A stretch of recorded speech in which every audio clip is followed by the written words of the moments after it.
Aí vem a situação do Luiz Miranda. Finalmente vem aqui o Luiz Miranda, faz um teatro aqui e fala que o presidente falou meu nome. Claro, ele, Luiz Miranda, levou ao presidente a minha fotografia numa matéria do Caso Global. E provavelmente é a este fato que o presidente se referiu. Mas eu vou ser correto aqui e agradecer ao deputado Luiz Miranda, porque ele deu muitas entrevistas, ele deu muitos depoimentos, ele foi na Polícia Federal e em todas as falas do Luiz Miranda, ele diz, o presidente perguntou se o Ricardo Barros estava envolvido na Covaxin. Nunca afirmou. Da Global, obviamente, porque ele levou para o presidente a minha foto com a matéria da Global. Mas da Covaxin, em todos os depoimentos do Luiz Miranda, o presidente perguntou a ele. Vamos ao vídeo. Ele olha para as matérias que a gente leva da Global, tem o rosto do Ricardo Barros e fala assim, esse cara de novo, vocês sabem me dizer se o Ricardo Barros está envolvido com isso? E óbvio que nós levamos para o presidente informações técnicas. Nós não estávamos acusando uma pessoa. Tá, então eu agradeço ao Luiz Miranda, porque todos, isto aqui é a transcrição da fala dele na Polícia Federal, né? Ele fala de novo, vocês sabem me dizer se ele está envolvido no caso do Covaxin? Né? E eles disseram que não. E todas as pessoas que vieram depor aqui também disseram que não. Todos que trataram do envolvimento. E o presidente colocou sua posição dias atrás, não é a entrevista de hoje do presidente. Até o momento eu não tenho nada contra o Ricardo Barros, tanto é que eu não afastei da liderança do governo. Eu não posso, por denúncias, afastar as pessoas. Tem que ter realmente alguma materialidade nessa denúncia. E até que se prove o contrário, o Ricardo Barros continua no meu governo, ele continua tendo credibilidade para tratar de assuntos nossos dentro do Parlamento brasileiro. Muito bem. Então, o combate à corrupção está no DNA do governo Bolsonaro.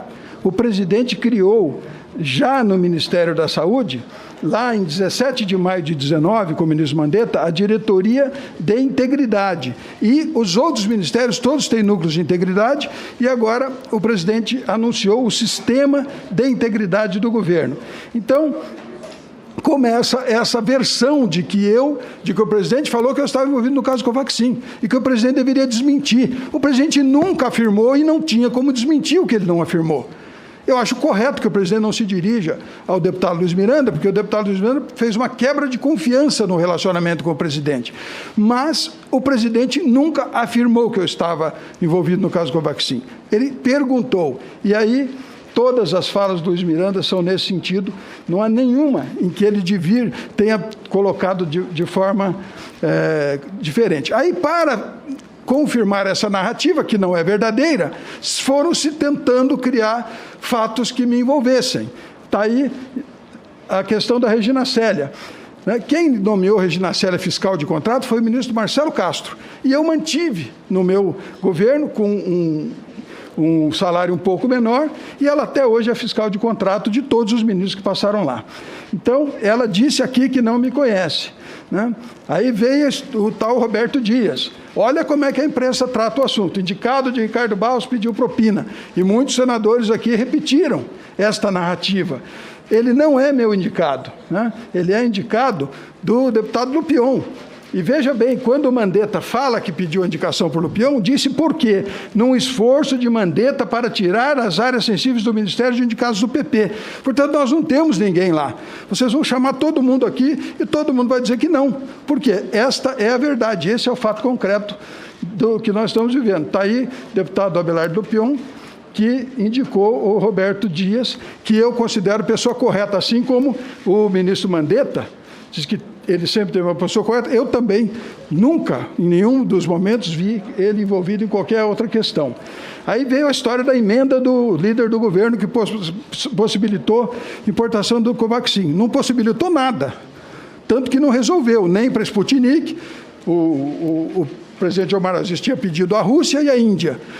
A Rússia não resolveu, a Sputnik e a Índia também não resolveu. E vários outros senadores e deputados fizeram emendas e nós colocamos no final 11 países nesta lei. Todos esses parlamentares, o irmão do relator, Renildo Calheiros, colocou 6 deputados do PCdoB, porque era interesse da Fiocruz, que estava negociando com a Índia, né?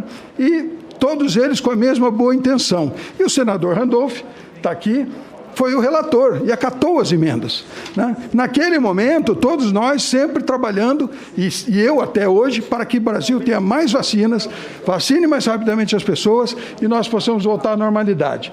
Então, vejam como era o contexto daquele momento em que a emenda foi apresentada. Pode passar o vídeo do senador Randolph.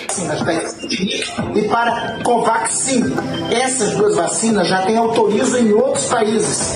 Nós não podemos tratar tempos de guerra com os mesmos parâmetros de tempos de paz. Eu apelo à Anvisa o quanto antes possível, de imediato, para liberar as vacinas. Muito bem. Todos nós no mesmo espírito de colaboração com o país. A ineficácia da lei não serviu para nada. Não teve nem Covaxin, nem Sputnik e nem mais nada, né? Então, como se aquela emenda fosse a solução. Minha, as dos outros não. Todo mundo fez de boa intenção, só eu que fiz de má intenção. Muito mal colocado esse contexto. Aí está aqui a programação do Ministério da Saúde de vacinas em 12 de março de 21. Tem lá 20 milhões de doses da Covaxin e 10 milhões de doses da Sputnik, que nós não compramos. 30 milhões de doses, são 15 milhões de brasileiros que podiam estar imunizados em março, abril e maio. Quantas mortes teríamos evitado, senador Flávio Bolsonaro? Quantas internações de UTI, quantas internações hospitalares, quanto sofrimento podíamos ter economizado se tivéssemos comprado as vacinas que o governo contratou, mas que a Anvisa não quis liberar, embora estejam sendo usadas em diversos outros países. Aí vem outra notícia, Ricardo já ameaçou enquadrar a Anvisa para aprovação do Covaxin. Outra mentira. Eu enquadrei a Anvisa, efetivamente, quando apresentei um projeto que suspendia a exigência de fase 3 no Brasil, um PDL, e no mesmo dia que eu apresentei o PDL, a Anvisa se reuniu e retirou a exigência, entendeu que eu estava certo na minha posição. E temos também a questão dos intermediários. Aqui se fala muito de intermediário. Por que tem intermediário? Porque a Lei 8666 exige, está lá, devendo ter representação legal no Brasil com poderes expressos para receber citação e responder administrativo ou judicialmente às empresas estrangeiras que não funcionem no país. Então, a Janssen tem Janssen do Brasil, Johnson & Johnson do Brasil, a Pfizer tem Pfizer do Brasil, a AstraZeneca tem a Fiocruz, a Coronavac tem o Butantan, mas e as que não têm? As que não têm são obrigados pela lei a nomear um representante no Brasil para tratar dos seus assuntos. E por isso é que tem as empresas que foram escolhidas pelos fabricantes para representá-las no Brasil. Não tem esse negócio de intermediário. É representante legal exigido por lei. Bom, aí entra a situação da Global. Na Global, senador Humberto Costa, a Global ganhou uma chamada pública de compra de medicamentos para doenças raras, né? A Anvisa nega a licença de importação para ela, dizendo que tem um representante exclusivo do laboratório que só pode dar licença para esse representante.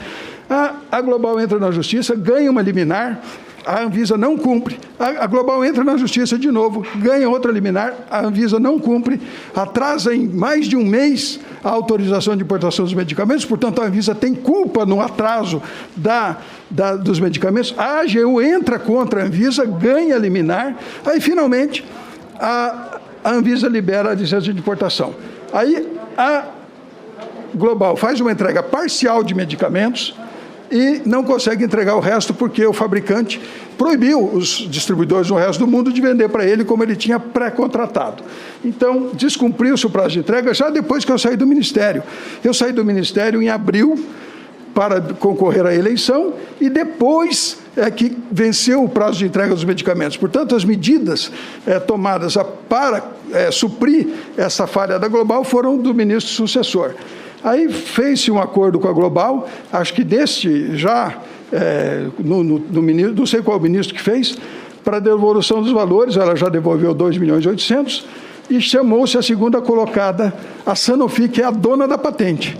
A dona da patente também atrasou a entrega dos medicamentos. Então, essa narrativa do atraso de entrega de medicamentos tem culpa da Anvisa, tem culpa da Sanofi, tem culpa também da Global, mas a Global sempre esteve ganhando na justiça o direito de exercer o contrato. Portanto, o contrato não podia ser encerrado porque estava sob júdice.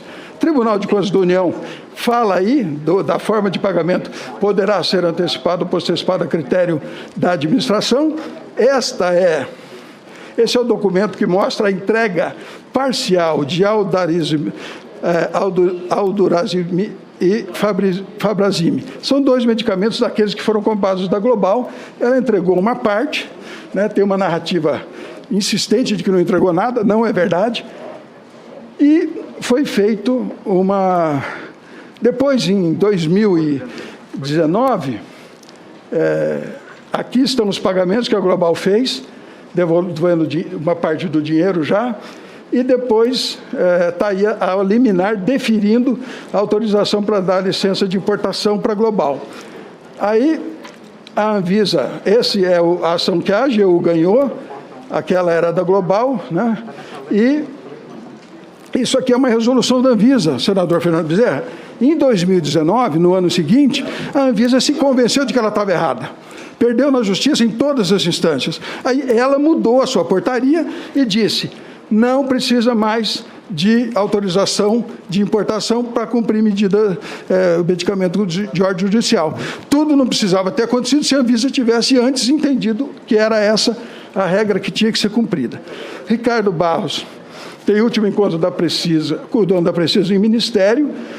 É verdade, ele não veio depor ainda, mas está aqui a confirmação. Agora uma correção. Na nota da defesa de Francisco Maximiano, lida agora há pouco, nós dissemos que o último contrato de Maximiano com o deputado Ricardo Barros aconteceu há mais de 3 anos. Na verdade, foi o último contato e não contrato. Pedimos desculpas pelo erro. Então, vocês vão receber aqui o senhor Maximiano e ele vai explicar que não falou comigo sobre o Covaxin em nenhum dia e em nenhum momento. Aí vem a VTC-Log, aí me colocaram, bom, já não deu nada aqui, vamos tentar em outra situação envolver o ministro Ricardo Barros. VTC-Log, eu, quando assumi o ministério, tinham 15 contratos de logística. Sumiu um medicamento, você fala de quem? De quem pegou no porto e entregou no depósito, de quem pegou no depósito e transportou para o outro, de quem levou até o... Não tinha quem responsabilizar. Encomendei um estudo no IPEA. O estudo no IPEA mostrou que haveria 20% de redução de gastos se nós centralizássemos a logística, que acabou sendo em Guarulhos. Os Correios não puderam participar, porque o TCU não permitiu, dizendo que essa parte de logística não fazia parte do seu monopólio. E vem depois a estudo do IPEA, vem o elogio do TCU ao modelo que foi estabelecido, né? E também eu não contratei a VTC-Log. A VTC-Log foi contratada 90 dias depois que eu deixei o Ministério, né? Então, está aí os elogios do Tribunal de Contas, né? A VTC-Log foi contratada depois que eu saí do Ministério, né? Eu fui ao STF para ser ouvido aqui na comissão, não consegui, que eu queria ser ouvido antes do recesso, para não ficar com esta versão inverdadeira, mentirosa, sendo repetida várias vezes. Até ontem tinha repórter falando que que o presidente falou que eu estava envolvido. Ele nunca falou isso, né? Segundo o Miranda, né? Porque nós estamos tudo na versão do Luiz Miranda. Bom, aí pedi aqui à CPI providência sobre vazamentos de dados que vazaram aqui da CPI sobre a nosso envolvimento, e vou reiterar aqui, sempre busquei transparência, diálogo na vida pública, estou à disposição para os esclarecimentos e faço questão de estar aqui. Queria ter vindo antes. Aí eu descobri, senador Fernando Bezerra, que tinha esse programa Profissão Repórter, que era para ter sido mês passado. Não foi. Aí foi exatamente antes de eu vir aqui à CPI. Então, provavelmente, uma coincidência, né, de fatos, mas não tem problema, né? O senador Randolph, que foi notificado, porque fez afirmações naquele programa que não são verdadeiras, e eu vou provar isso aqui. Então vai ser um bom debate, vamos para uma boa oportunidade de esclarecimentos. Obrigado de novo aos senhores senadores. Para mim, que sou político com 32 anos de vida pública, fui eleito prefeito da minha cidade de Maringá em 1988. Depois, tenho 6 mandatos de deputado federal, fui secretário de Estado da Indústria e Comércio e ministro da Saúde. Eu estou aqui, como tantos outros de vocês, há tantos anos na vida pública, por ser correto. Porque só tem 2 tipos de políticos: os que querem servir a comunidade, os que querem se servir da comunidade. Mas ninguém é eleito se não estiver bem intencionado. Diz na Bíblia, toda autoridade vem de Deus. Então, ninguém é eleito se não estiver bem intencionado. Depois pode mudar a sua conduta, mas não eleito para gerir mal recursos públicos. Então, para mim, que faço da política a minha vida, a missão de servir é que me move, vocês me causaram um dano à imagem muito grande, muito grande. E eu espero poder reparar isso. O senador Humberto Costa já foi vítima de linchamento moral. O senador Renan Calheiros também. O senador Omar Aziz também. Muitos aqui já foram vítimas de linchamento moral. O tempo do debate. Obrigado. Já passou bastante. Eu vou encerrar. Então, diante deste fato, do fato de todos os convocados por vocês, que trataram do processo da Covaxin dentro do Ministério, terem negado qualquer ligação comigo, eu espero que esse mal-entendido de que eu teria participado desta intermediação da Covaxin fique esclarecido de uma vez por todas. Muito obrigado aos senhores.